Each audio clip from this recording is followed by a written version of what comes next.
You take food out of the microwave. Looks hot, smells hot, feels ready, but the first bite shocks you. One side burns your mouth, the other is still cold.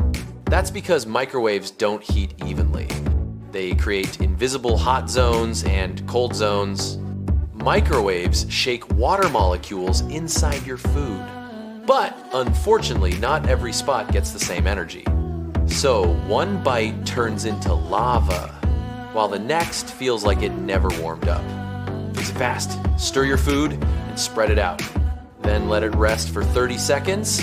The heat will even itself out.